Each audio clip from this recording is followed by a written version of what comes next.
Bonjour à toutes et à tous, c'est Ahmed, j'espère que vous allez bien, j'espère que vous aviez apprécié la vidéo d'hier. On va faire une vidéo relativement courte aujourd'hui, on parlera Bitcoin bien évidemment, on parlera crypto total, je trouve quelque chose de très intéressant. Et on essaiera de répondre à la question si nous avions 99% de chances de se retrouver aux alentours des 250 000 $ dans les 5 prochaines années sur Bitcoin, comment réagirez-vous à cet instant? On commence maintenant. Avant de commencer, je vous invite toujours à rejoindre le Discord des rois du marché. N'hésitez pas à nous rejoindre. Le lien sera là dans la description. À l'intérieur, une documentation d'une stratégie qui s'appelle la stratégie des 4 rois. N'hésitez pas à l'utiliser, vous en imprégner, vous en inspirer pour vous aussi trouver votre propre style d'investissement, que ce soit sur le court, moyen, long terme. Je reprends très rapidement parce qu'on l'avait vu avec Géo hier par rapport à notre abondement vis-à-vis de la table des rois. C'est un capital d'investissement de hauteur de 10 000 $, donc 12 000 maintenant. Pourquoi? Parce que tous les mois, on rajoute 200 $ depuis le début de l'année pour pouvoir faire du DCA, mais c'est du DCA à l'intérieur même de notre capital d'investissement. L'idée était très simple. Je prends 10% du salaire médian francophone, c'est 2 000 $, à peu près 2 000 €. Je prends 200 €, je les ajoute chaque mois et j'applique de façon extrêmement scrupuleuse au niveau de la stratégie des 4 rois jusqu'à preuve du contraire. Nous sommes sur un GP pourcentage de moins 23% depuis le début de la chaîne des rois du Bitcoin. Nous avions donc investi 5 248 $. Actuellement, notre capital en position est de 2 455 $ et nous avions un capital déposé depuis le début de la chaîne de 12 017 $. C'est intéressant d'en reparler. Pourquoi? Puisque en réalité, il faut toujours que ces retracements, ces respirations de marché, ces continuations de tendance baissière soient pour nous des opportunités, non pas de la souffrance. Si vous souffrez à l'intérieur d'un range, c'est que vous êtes très certainement surexposé ou que vous aviez une seule obsession en tête, c'est pouvoir se refaire sur une très courte durée pour pouvoir en réalité sortir de ce marché le plus rapidement possible. Or, ça ne marche pas. Dans 95% des cas, le résultat sera de perdre l'intégralité de son capital d'investissement. Et vous vous retrouverez dans 1 an ou dans 2 ans, alors que vous aviez probablement raison, que vous allez vous retrouver finalement avec rien du tout. Alors que parfois, la meilleure chose à faire, c'est peut-être de ne rien faire. Je le répète souvent dans les vidéos du Bitcoin, mais ça permet en fait de remettre en exergue toute la psychologie qu'il y a entre un trader et un investisseur. On cohabite ensemble, mais on ne se ressemble pas, bien évidemment. On avait éventuellement annoncé haut de range, bas de range. Range trader, c'est à vous de jouer. Vous vendez les hauts de range et vous achetez les bas de range. Ni plus ni moins. Bravo. Vous avez potentiellement gagné. Vous prenez des TP partiels, pourquoi pas? On était dans notre zone de combat, juste ici. C'était là par rapport à notre grande zone de combat sur du volume profile. On a travaillé 1 fois, 2 fois, 3 fois, 4 fois en 4 heures. Donc ça a à peu près pris la journée d'hier. Derrière, 4 heures du matin, on craque. On se retrouve où actuellement? Très simple, dans une zone de rechargement d'achat court terme. Jusqu'à preuve du contraire, c'est exactement ce qu'on avait fait précédemment. On va chercher les bottoms, on va chercher les tops très court terme. Je suis actuellement 4 heures. On fait un petit travail dans une zone de rechargement d'achat. Et derrière, on se retrouve ici, dans une zone de rechargement d'achat. On prend nos fibos, le bottom, le top. Et actuellement, on pourrait potentiellement attendre ce type de choses. Mais il faut attendre ce type de choses. Inutile d'acheter des couteaux qui tombent. Pourquoi? C'est inutile d'acheter des couteaux qui tombent. Je vais vous expliquer, c'est extrêmement simple. Vous prenez votre fibo, vous allez chercher en fait votre bas par rapport au bottom provisoire, et vous allez chercher votre top. On casse le premier arrêt, on travaille sur le premier arrêt. Tant que le premier arrêt tient, le plus probable, qu'est-ce que c'est de faire un nouveau plus bas. La clôture a été pas jolie, en réalité, en délit. Je ne voulais pas qu'on clôture en dessous des 20 000 $. Je ne vous mens pas, on était sur une clôture à 20 573 $ premier arrêt, et on clôture exactement à 19 950 $. 940 $. Donc en dessous des 20 000 $, pour moi c'est direction très probable pour aller chercher des stops. Ni plus loin, au plus bas au niveau du bas du range, bien évidemment. Donc aller chercher ces stops en dessous des 18 600 $ n'est pas complètement invalidant ou pas complètement incohérent. Je continue par rapport à cette explication extrêmement simple. Vous allez chercher votre fibo par rapport au précédent top de marché, vous allez chercher votre bottom provisoire qui est en train de se construire et vous n'allez chercher que le premier arrêt pour pouvoir sortir. C'est ça la réalité.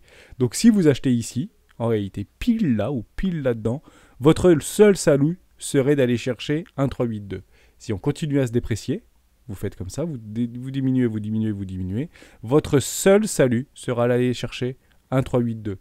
Maintenant, vous mettez votre risque management de contre-tendance, c'est ça un petit peu l'idée. Je me mets exactement ici. Donc vous allez chercher un 382, comme ceci, voilà. Derrière, vous avez un ratio de combien? 1 pour 1? Ok, 1 pour 1 ici, ratio d'institutionnel, why not? Vous êtes à 17 750. Vous êtes juste au-dessus de précédents bottom de marché. Partez du principe qu'il y a beaucoup de stops. Donc votre stop n'est même pas en dessous, en réalité. Et bien vous continuez à baisser. Ok? Vous continuez à baisser, vous continuez à baisser, vous continuez à baisser. Dès lors, votre risque management, en fait, augmente, en réalité. Et c'est ici qu'on se retrouve sous l'eau. Ok? Et c'est ce qu'il faut faire. Vous baissez, vous baissez, vous baissez, vous baissez, vous baissez, vous baissez. Et derrière, on va chercher un ratio de 1 pour 1. Ok, ça devient peut-être plus intéressant ici, parce qu'on se retrouve à 18 000 $. Où est-ce qu'il serait en réalité notre risque-récompense, entre guillemets, optimal? Là où il y a des traders ou des range traders et des traders de contre-tendance pourraient potentiellement encadrer des achats.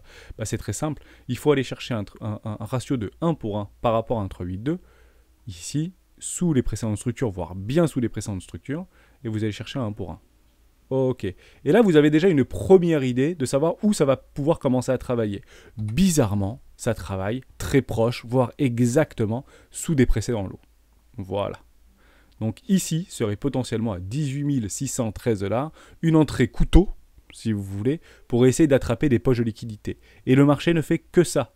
On va chercher des poches de liquidité pour nous derrière les capturer et faire de la contre-tendance sur un premier arrêt et potentiellement un peu plus haut. Après, vous savez, votre risque management, ni plus ni moins, vous pouvez le tirer à 2 pour 1, 3 pour 1, haut de range, pourquoi pas, hein. Même continuation de tendance haussière, 3 pour 1, etc., etc. Mais ici n'est pas un bon endroit pour acheter. Ici n'est pas un bon endroit pour acheter parce qu'on avait cassé le premier arrêt par rapport à la précédente structure. Derrière, c'est extrêmement difficile. Et notre seul salut, c'est d'aller faire éventuellement un pullback sur le premier arrêt. Soyez extrêmement vigilants par rapport à ça. Maintenant, on fait le contraire. Est-ce que c'est intéressant de shorter ce marché? Bah, ce ne l'est plus, malheureusement. Puisque si vous prenez un short ici, je vous montre, en 1000, et c'est pour ça qu'en fait, on a des formes de consolidation et de cristallisation au niveau du cours. Je prends exactement ici mon short. Je vais chercher au-dessus de la précédente structure. Je target à 1 pour 1 et vous sortez du cadre. Ni plus ni moins. On n'est plus en fait sur un ratio. Ça veut dire que on prédit dans cette forme de continuation de tendance, en réalité, une sortie du range par le bas, une cassure du range par le bas. Au même titre que ici, on prédisait une capture du range potentiellement par le haut. C'est pas fini, bien évidemment, hein, mais ici, c'est pas un trade à prendre au niveau du short. Il fallait le prendre où, ce short? Eh bien, extrêmement simple, c'est toujours la même chose, toujours la même histoire. Vous allez chercher des hauts de range, et votre risque management au-dessus des précédentes structures peut éventuellement vous donner des jolis targets. Alors, on va le faire exactement, parce que ça, je trouve ça intéressant. Pour savoir, est-ce que oui ou non, on va pouvoir prendre du profit là-dedans. C'est ça qui est intéressant. Est-ce que oui ou non, il y a des prises de profit potentielles par rapport à des vendeurs? On a une information extrêmement bonne. C'était le 8 juillet dernier. C'était quoi? C'était Binance, en réalité, qui lance l'opération zéro trading, zéro frais. Super, le 8 juillet. Merci Binance. Sur le spot uniquement. Sur le spot. Donc, soit vous vendez vos bitcoins, soit vous achetez du bitcoin. Comme c'est bizarre. Vous êtes ici le 8 juillet. Vous avez un pump. On vient s'extraire par le haut. Derrière, il y a beaucoup de en réalité, petits portefeuilles par rapport à cette news qui ont acheté sans frais du Bitcoin. Intéressant. Donc partez du principe que vous allez capturer ces liquidités-là, pas de problème, vous mettez un short en place, et c'est parti. On se le met à peu près en haut du range, hein. Pas très important. On va chercher au-dessus du premier arrêt par rapport à des précédentes mèches qui étaient juste ici. On peut le targeter, 7%, 10%, un levier x10 par exemple, et on target du ratio de 1 pour 1. Formidable. Ici. Nous y sommes. Mais nous sommes où en réalité? Nous sommes dans une zone de rechargement, d'achat logique, tout simplement. Et c'est comme ça que vous arrivez potentiellement à travailler sur votre ratio risque management et pouvoir créer un rendement, tout simplement. On aurait pu le mettre différemment, vous pouvez le mettre juste au-dessus de la structure avec des ratios de 3,43 et vous vous dites, waouh, le risque récompense était extrêmement intéressant. Effectivement, on n'a eu aucune confirmation. Je voulais qu'on clôture au-dessus des 22 000 $ avec une clôture en weekly. On n'a eu aucune confirmation, que ce soit sur Bitcoin, sur les S&P 500, sur le CAC 40, aucune confirmation. Le plus probable, qu'est-ce que c'est? C'est range trader, faites votre job. Je vends les hauts de range pour aller chercher les bas de range. On a cassé, on se retrouve actuellement dans une zone de rechargement d'achat. Quelle est la suite? Très simple, on peut regarder un petit peu sur Coinalyse. On est en train d'acheter ce dip, tout simplement. Hein, donc c'est exactement ce qu'il faut potentiellement pas voir. Vous avez ici en fait des open interest qui continuent à gonfler, un ratio long short qui continue à se déprécier, un prix qui baisse, vous avez des footings positifs, les footings en fait se réapprécient ici, et vous avez un CVD spot qui continue à se déprécier. On vend des bitcoins, donc c'est normal qu'on vend des bitcoins, puisque ici c'est gratuit pour beaucoup de personnes, notamment sur Binance, bah derrière, on vend des bitcoins doucement parce qu'on voit que ça baisse. Donc on achète quand ça monte, on vend quand ça baisse, exactement le contraire de ce qu'il faut faire. Ça, c'était le petit parallèle, même si je sais que vous n'êtes pas forcément nombreux à trader, mais toujours intéressant d'aller chercher des ratios pour essayer de voir où est-ce que ces gens-là qui ont shorté, qui sont entre guillemets le sourire aux lèvres, et à quel moment ils commencent à prendre des profits. Nous sommes au ce moment-là. Ils commencent à prendre des profits ici. Peu de shorters, actuellement, oui, peu de vendeurs à découvert, vont targeter sur des TP premiers là-dedans. C'est extrêmement rare. Et on le voit très très bien d'ailleurs. Hein. Si vous avez même le sentiment complètement dans les chaussettes et que vous revenez un petit peu dans le passé, bah, c'est à peu près ça qui s'était passé. Hein. Vous voyez, on va chercher des toutes petites poches de liquidité, derrière ça remonte, on va chercher des ratios, on essaie de les sortir, on les sort pas du tout. D'ailleurs, on met notre stop ici, on va chercher un premier arrêt ici, milieu de range, derrière on essaie de pousser, il y a des 1 et on vient chercher une toute petite poche de liquidité, c'était assez fort à ce moment-là. Derrière, on repousse, on revient chercher, mais on ne transperce pas en bas, et badaboum, parce que tout le monde était d'accord pour ici partir dans les bas-fonds. Bon, bah c'est génial puisque c'est exactement ce que doit créer un range, la psychologie des ranges, c'est que ici, il faut que la majorité pense que ça part très fort là-haut, et ici, il faut que la majorité pense que ça part très fort en bas. Très fort en bas. Voilà, et c'est comme ça qu'on arrive à terme, par rapport à une consolidation et des résolutions relativement violentes, par rapport à des résolutions, que ce soit au nord ou au sud. Jusqu'à preuve du contraire, est-ce qu'on le sait? Absolument pas. Néanmoins, on est vraiment dans les chaussettes au niveau de notre sentiment. On est plus bas au niveau de notre tracing, dans une absurdité de survente. Donc on est de toute manière plus proche des bottoms de marché que des tops de marché, bien évidemment. Est-ce qu'on pourrait potentiellement essayer de voir un peu plus bas, etc. Je pense que c'est pas tout de suite, mais ce sera de toute manière canalisé, probablement par les résultats des entreprises. Toutes les entreprises jusqu'au 28, donc dernier c'est Apple le 28, vous aurez en fait les résultats des entreprises. On commence aujourd'hui avec PepsiCo par exemple, et vous avez toutes les bancaires cette semaine, JP Morgan, Citigroup, etc., BlackRock, et après on continue à partir de la semaine prochaine. Vous avez tous les résultats semestriels de toutes les entreprises, Goldman Sachs, IBM, vous avez Microsoft, vous avez Tesla également. Je ne sais plus quand est-ce que c'est Tesla, c'est généralement deuxième semaine. Voilà, ici ce sera le 20 juillet. Tesla, résultat du premier semestre, Twitter, etc., etc., etc. Donc tout le marché va être un petit peu canalisé. C'est pour ça qu'on a parfois des rallyes d'été ou des bonnes nouvelles cet été. Est-ce qu'il y aura des bons résultats au niveau des entreprises qui canalisera très probablement le S&P 500 et les Nasdaq et potentiellement par une forme de corrélation catalysera également Bitcoin. Super important.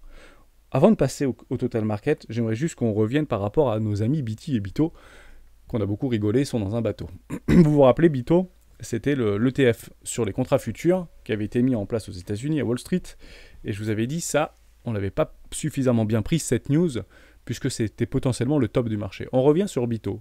Et il a été introduit exactement à $40, à peu près psychologique, 40 ou 39 dollars, je crois, ou 39 points. Peu importe. Derrière, on va chercher un plus haut. On vient chercher un plus bas. On va chercher un plus haut, c'est exactement le top de marché en réalité. Je vous le remontre en 1000, c'était juste ici. Ici, Bito, on part, on fait un nouveau plus haut, et derrière, on flush.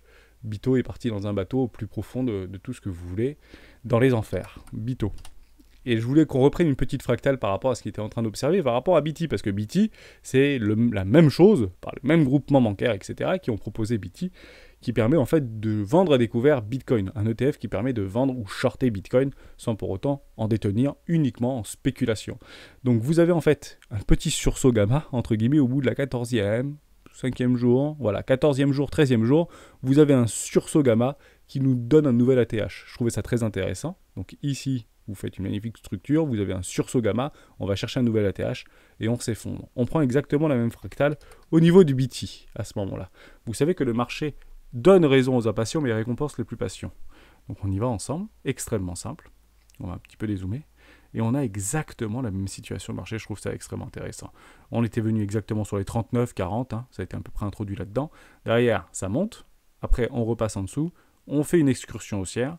Et vers le 14e jour, 13e jour, par rapport à l'introduction, on fait un mouvement gamma. Waouh, il était là, oui, on commence à sauter de façon extrêmement puissante par rapport à l'ouverture, puisque ça n'a pas été très bon au niveau de l'ouverture de Wall Street, notamment sur les contrats futurs vis-à-vis de Bitcoin, et notamment sur les S&P 500. On part à demain, donc 14e jour, donc peut-être qu'on va faire notre sursaut gamma. La question c'est de savoir, est-ce qu'on va faire ou pas un nouvel ATH sur BT? Si on fait un nouvel ATH sur BT, ça veut dire que Bitcoin fait un nouveau plus bas, donc on passe sous les 17 700 $ ou 17 500 $, et puis derrière, potentiellement, on s'effondre. Intéressant. Mais là, on est en train de piéger du client, si vous voulez. Et en plus, on leur donne raison. Je reviens à break-even. Pour toutes celles et ceux qui ont pris cet ETF, entre guillemets, de vendeur à découvert, bah vous voyez que vous êtes quasiment à break-even. Donc vous vous inquiétez pas, vous n'avez pas peur, en réalité. Tout simplement. Donc très probablement qu'on va partir un petit peu haut. C'est pas impossible qu'on continue un petit peu à chasser ces stops, puisqu'il y en a encore. Vous prenez The Kingfisher, nos amis de The Kingfisher. On a commencé à nettoyer le train, on a encore à nettoyer, mais on peut aller plus bas. Il n'y a aucun problème avec ça, bien évidemment. Et vous avez des vendeurs à découvert, bien évidemment, qui se mettent en place et qu'on viendra tout autant exploser. À partir du principe qu'il y en a beaucoup beaucoup plus hauts qui sont encore en position sur les 40 000 $, sur les 48 000 $, etc. et qui les tiennent extrêmement longtemps. Pourquoi? Parce que leur objectif de ces vrais vendeurs à découvert, de ces très gros portefeuilles qui sont en vente à découvert, que ce soit sur des options extrêmement long terme ou sur des shorts, tout simplement vendeurs à découvert qui payent extrêmement peu de frais, c'est de le tenir le plus longtemps possible et d'envoyer Bitcoin sous les 10 000 $, voire bien plus bas, potentiellement à zéro. Ok, ça c'est super important. Donc partez du principe que quand on aura redynamisé entre guillemets notre ami Bitcoin, peut-être dans quelques mois, eh ben, ne pensons pas qu'il n'y a pas d'énormes clusters de liquidités qui sont en train de qui sont positionnés bien plus haut, comme ici par exemple. C'est, à mon avis, il y en a c'est par millions de dollars ou dizaines de millions de dollars. Ici, il y en a énormément et ici, il y en a énormément. Ok, ça c'est super important, bien évidemment, de le préciser. Ok pour ça, voilà pour notre ami BT. Donc on avait en fait une résolution 10 jours, un petit sursaut gamma. Et dernière chose aussi, dans les deux cas, puisque j'aime bien travailler sur des fractales, si vous prenez l'augmentation par rapport au précédent, entre guillemets, introduction, ici vous avez exactement 10% par rapport au sommet. Si vous prenez Bito, je pense que 10% pour assurer les investisseurs, ça suffit largement. Pourquoi? Parce que Bito a fait exactement la même chose. Ici vous le prenez par rapport au top, vous allez chercher au niveau de notre petite bougie. Ah, bizarrement, 10,67, c'est exactement la même chose d'ailleurs, 10,67%. Donc faites extrêmement attention. Est-ce qu'éventuellement nous ne serions pas sur notre top au niveau de BT pour vendre à découvert? Excellente question. Ça passe partout, c'est normal. Euro-dollar, on est passé sous la parité, formidable. Donc à vous de voir, est-ce que c'est grave, docteur, ou pas? Bonne question. Bon, bah, c'est tout simplement en fait la politique de notre amie Christine Lagarde avec la Banque Centrale Européenne qui ne sont pas assez, entre guillemets, agressifs par rapport à leur montée des taux.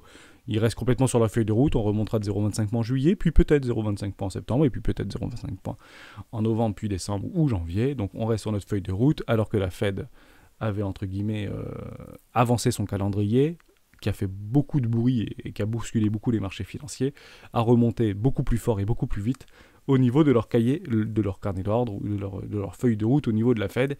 Donc la Banque Centrale, nous on a le temps. Ils se prennent peut-être un petit peu pour des rois, mais malheureusement, c'est nous qui en pâtissons par rapport à notre taux de change, bien évidemment. Alors, je rassure tout de suite parce que on va commencer à voir plein de choses qui vont arriver sur Internet par rapport à on achète du pétrole, les entreprises qui sont internationales, etc. Alors, les grosses entreprises, les multinationales, qui sont en réalité en train de travailler de façon interdépendante avec beaucoup d'États et donc beaucoup de devises, sont garanties contre les risques de change, en réalité. Ils ont des assurances, pour ça, COFAS, etc., qui permettent en réalité de limiter, voire d'annuler les risques de change. En somme, vous ne le ressentez pas sur votre facture, tout simplement. Ou ils ne le ressentiront pas. Ce sont les assurances qui prennent en charge les risques de change, tout simplement. Donc c'est très probablement court-termiste, ça va durer quelques mois, et en réalité ils ont des assurances pour ça. C'est un petit peu plus difficile pour les petites startups. Si vous êtes une petite startup, si vous êtes un petit site e-commerce et que vous achetez des produits aux États-Unis pour les revendre sur le marché français ou sur Amazon, bah oui, vous allez prendre de plein fouet généralement les risques les taux de change. Mais c'est pas le cas pour les grandes entreprises. Les grandes entreprises créent l'emploi, ou en tout cas ont un indicateur d'emploi peut-être plus élevé que quelques entreprises, start-up, etc., qui sont très exposées à l'international et qui sont soumis à ce risque de change. De solutions, soit vous continuez à lever de l'argent, soit vous négociez avec vos partenaires outre-Atlantique. C'est clairement ce qui se passe. Moi-même, j'avais des sites e-commerce dans les années 2010-2012 et j'avais eu un souci, enfin, c'est pas moi qui avais le souci, c'est plutôt eux qui avaient un souci à l'époque, les Américains, qui me disaient, bah voilà, on peut plus tenir, l'euro est trop fort par rapport au dollar, on est obligé de remonter nos prix. Bah, ma foi, on va pas dire non, sinon ils nous livraient plus, donc c'est comme ça que ça se passe, généralement, c'est dans une bonne entente, et on arrive à s'accorder que de la négociation, bien évidemment. On finit. Par rapport au crypto total, je voulais vraiment vous en parler pour essayer de vous créer peut-être un biais psychologique de plus, et je pense que c'est le plus important, puisque le marché ne fait strictement rien, on attendra au niveau des chiffres de l'inflation, donc ce sera demain, donc jusqu'à là, je pense qu'il ne va pas se passer grand-chose, hormis de la chasse à la liquidité, que vous connaissez si bien maintenant. On va aller sur le market cap total. J'avais vraiment envie de vous y amener, et je trouve ça extrêmement intéressant. Ok, on y va. Maintenant, si je vous dis, on va passer en weekly, ce sera beaucoup plus simple. Si je vous dis qu'il y a 99% de chances qu'on se retrouve potentiellement ici dans 3 ou 4 ans. En réalité, comment vous réagirez aujourd'hui? Je vais enlever mes extensions de Fibonacci parce qu'en fait, les extensions de Fibonacci, c'est pas une fois que ça marchait, c'est pas 2 fois que ça marchait, c'est pas 3 fois que ça marchait, mais ça fait 4 fois que ça marche en réalité au niveau des marchés crypto puisqu'ils sont tendanciellement haussiers très long terme. Donc on peut partir que le prochain cycle entre halving de numéro 4 de Bitcoin qui se passera en mars-avril 2024 et halving numéro 5, ce sera environ 2028 ou courant 2028. Et on s'aperçoit qu'en fait, il y a un cycle dans chaque... Voilà, vous avez un cycle en réalité entre chaque halving. Halving numéro 1, halving numéro 2, vous aviez en réalité... ça avait dépassé, me semble-t-il, les 100 $. Ici, c'est quelques centimes de dollars. Hop, 100 $. Donc vous avez eu un premier cycle. Derrière, halving 2, halving 3. Cycle, halving 3, halving 4. Cycle, halving 4, halving 5. Donc c'est répétitif au niveau du Bitcoin et des marchés crypto. Mais ce qu'il faut regarder, c'est pas forcément uniquement Bitcoin, mais vraiment le crypto total. Dès lors, on a des inconnus. Qui survivra pas? Est-ce que Solana? Est-ce que Aave Gochi? Est-ce que Aave? Est-ce que ADX? Est-ce que XTZ? Est-ce que Basic Association Token survivra ou pas? La question reste ouverte, faites votre choix et renseignez-vous bien sur les fondamentaux. Mais ce qui est probable, c'est qu'on se retrouve au minimum à 6 ou 7 trillions de dollars au niveau du market cap total sur le prochain cycle. Dès lors, si je vous dis et que j'atteste aujourd'hui noir sur blanc que vous avez 99% de chances de les atteindre, comment réagissez-vous aujourd'hui? Et ça, c'est vraiment une question à se poser. Puisqu'on est là à regarder, essayer de surperformer dans des toutes petites time frames, mais en réalité, ce qui nous attend, c'est très probablement ça. Et si vous pensez que c'est pas ça qui nous attend, dès lors, sortez de ce marché. Il ne faut pas en fait s'exposer à ce marché. Qu'est-ce qu'on attend en réalité? C'est peut-être ça. Alors, on essaie de se refaire et de partir de ce marché parce qu'on sait de toute manière que c'est terminé. Donc on prend la moitié de notre salaire, on essaie de faire un levier x20, x10 pour prendre un premier arrêt et puis derrière, cracher, c'est ça qu'on pense. Si vous pensez ça, sortez maintenant. Vraiment. Parce que vous allez vous créer un biais psychologique tellement ancré que vous ne pourrez pas survivre à la hausse ou à la prochaine hausse. Peut-être pas aujourd'hui, hein. Peut-être dans 3 mois, 4 mois, 6 mois. Mais en réalité, c'est exactement ce qu'ils avaient réussi, ou ce qu'on avait réussi, ou je ne sais pas qui avait réussi. C'était à nous switcher la mentalité. Et quand on était arrivé là, par ici, là, après le crack Covid, et ben en fait, la grande majorité pensait que Bitcoin allait chercher ces fameux 1000 $. Ou 500 $. Ou 700 $. Je me suis moi-même entendu dire que je garderais du cash si Bitcoin passe en dessous des 500 $. Alors aujourd'hui, ça fait rire beaucoup de personnes. Mais je me suis entendu le dire. Et je pense que c'est dramatique. Pourquoi? Parce que vous vous créez un biais psychologique et ceci, vous ne le comprenez pas. Or, si vous êtes d'accord avec ça, si vous savez au fond que dans 3-4 ans, Bitcoin va faire ça, comment réagissez-vous ici? On ne se surexpose pas, on ne met pas all-in, x10, x20, parce que vous savez bien qu'un long que vous allez prendre aujourd'hui, vous n'allez pas le tenir pendant 10 ans ou pendant 5 ans. Si vous êtes sur les contrats futurs et vous êtes trader, c'est court terme. Vous prenez des tout petits bouts. Les investisseurs achètent du spot. Et les gens qui sont en train d'acheter du spot avec 0 frais sur Binance actuellement depuis le 8, qui sont en train de se faire rincer à moins 10%, bah au fond peut-être qu'ils ont tous raison. C'est juste leur émotion qui les fait vendre. Je ne dis pas que ça ne peut pas venir à 14 000 $, mais au même titre que ici à 3 000 $, notre point psychologique c'était les 1 000 $. Tout le monde ne parlait que des 1 000 $ en 2019. Aujourd'hui, en 2022, tout le monde ne parle que des 10 000 $. 1 000 $, 10 000 $, point psychologique, intéressant. Attention à ça, bien évidemment. N'ayez jamais raison trop tôt. Si on doit venir sur les 10 000 $, n'ayez jamais raison trop tôt. Donc voilà, je voulais juste vous montrer ça, de remettre un petit peu en exergue par rapport toujours à ces premiers arrêts, etc. On était bien revenu chercher des premiers arrêts malgré tout le cycle baissier. Donc on pourra hedger notre portefeuille ici, mais après la halving, c'est potentiellement ce qui nous attend. Voilà. Et c'est pas comme si ça se passait juste tout le temps. Je parle bien de la market cap totale. C'est ici qu'on enverra la market cap totale.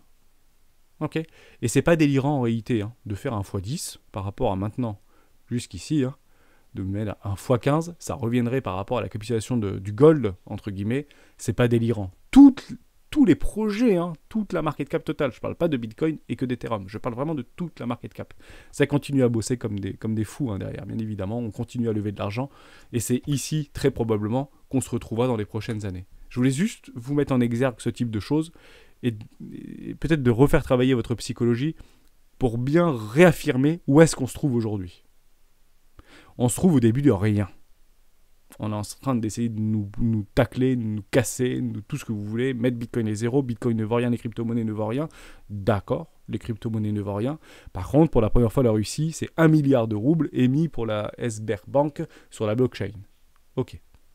Je vais vous montrer autre chose, parce que j'ai eu beaucoup, et merci à toutes celles et ceux qui sont restés jusqu'au bout. Je voulais vous parler d'AV, ADX et XTZ, mais on le fera demain, parce que j'ai pas envie de faire une vidéo beaucoup trop longue.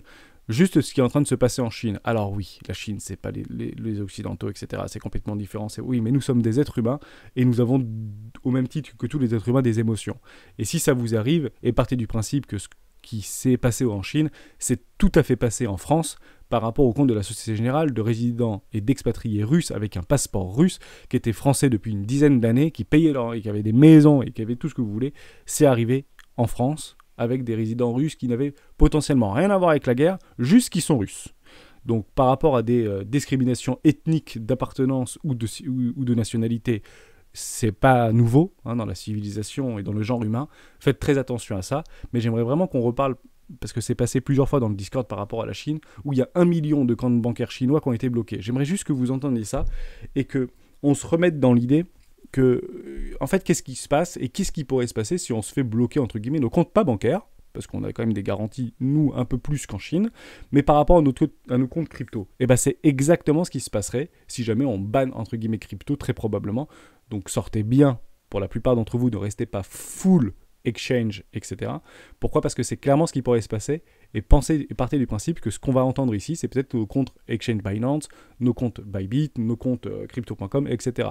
Alors que, et malgré que, ils ont de plus en plus les comptes PSAN, etc. par rapport à la réglementation, donc c'est plutôt une bonne chose, mais ne soyons jamais à l'abri de ce type de choses, et si ça se passe, je pense qu'en réalité, Bitcoin et l'univers des crypto-actifs et l'univers de la DeFi a potentiellement un rôle à jouer pour aujourd'hui une minorité, mais peut-être que demain ce sera une très grande majorité. J'aimerais qu'on l'écoute par rapport à ce fameux blocage arbitraire au niveau de ces 1 million de codes qui représentent 1,5 milliard de dollars sur 4 banques en Chine. Les raisons, on va vous les donner. Écoutez, je trouve ça extrêmement fort d'enseignement. We legally deposited our hard-earned money in banks listed in the country. Why did the authorities say we were involved in illegal wealth collecting? What have the bank regulator and the People's Bank of China been doing for so many years? Why did they look away when these banks deceived us for years? Is it reasonable? Elle ajoute qu'une fois la fraude officiellement qualifiée de collecte illégale de richesse, l'argent des clients sera complètement effacé. Voilà, ça c'est super intéressant. Une fois, en réalité, que tous les dépôts... En fait, les dépôts bancaires, c'était quoi ? L'idée, c'était que la population avait mis de l'argent dans ces banques-là, mais ces banques étaient considérées comme frauduleuses. Elles ont été considérées comme frauduleuses, détournement de fonds, etc., et tout ce que vous voulez. Et en réalité, les clients ont été considérés comme des complices. C'est incroyable, quand même. Pour essayer de bâcher, entre guillemets, les responsabilités des pouvoirs publics, bah, si vous allez à la Banque Société Générale, qui demain, peut-être la Société Générale, va être accusée de tous les maux, et bah, les clients de la Société Générale ne sont pas des clients, ne sont pas des victimes, mais sont des complices. Bienvenue en Chine. Bienvenue en Chine. Alors vous voyez, 1 million de clients, ça paraît délirant. En fait, ils sont 1,4 milliard. Donc c'est une goutte d'eau pour eux, bien évidemment. Est-ce qu'il y aura des suites, des pas suites? Est-ce qu'ils vont récupérer leur argent, pas récupérer leur argent? J'en ai pas la moindre idée. Ce qui se passe en Chine, généralement, reste en Chine. Et vous avez que très très peu d'informations par rapport à ça. Alors on commence à en entendre parler. En réalité, ça date depuis depuis juin, voire fin mai d'il y a 3 mois en arrière. Et ça a commencé depuis mi-avril apparemment, où il y a des, entre guillemets, des fébriles bancaires, ou ce qu'on appelle des crises bancaires en Chine. Alors évidemment, tous les régulateurs et tous les grands fonds d'investissement, ou tous ceux qui sont, entre guillemets, là-dedans par rapport à 2008, ont les yeux dessus pour regarder est-ce qu'il y a des risques systémiques ou pas. Ça concerne 1,5 milliard de dollars, en réalité c'est peanuts, c'est rien du tout, 1,5 milliard de dollars pour eux, bien évidemment. Donc je trouvais ça intéressant, c'est NTD français, en fait c'est un petit truc qui s'occupe beaucoup de la Chine, et je trouvais ça intéressant, je suis tombé dessus parce qu'on m'avait poser la question dans le Discord. Mais voilà, faites très attention à ça. C'était juste pour remettre en exergue ce qui pourrait se passer potentiellement avec ton compte crypto. Donc nos keys, nos bitcoins, bien évidemment. Donc gardez bien vos clés. On reparlera de Ledger dans les prochains jours, bien évidemment. Merci à toutes et à tous d'avoir suivi cette vidéo jusqu'au bout. J'espère que je vous ai aidé, toujours par rapport à Bitibito, par rapport au crypto total. On reprend en fait tout ça et on prend un petit peu de recul et on essaie de se remettre en exergue jusqu'à preuve du contraire. Le plus probable, qu'est-ce que c'est? Allez faire un petit tour en bas de ce range pour aller chercher des poches de liquidité. N'ayez pas raison trop tôt. Et le plus difficile, c'est de jouer contre tendance. Attendez bien vos confirmations investisseurs. Attendez bien vos confirmations, vos structures et vos retournements de tendance. Ciao.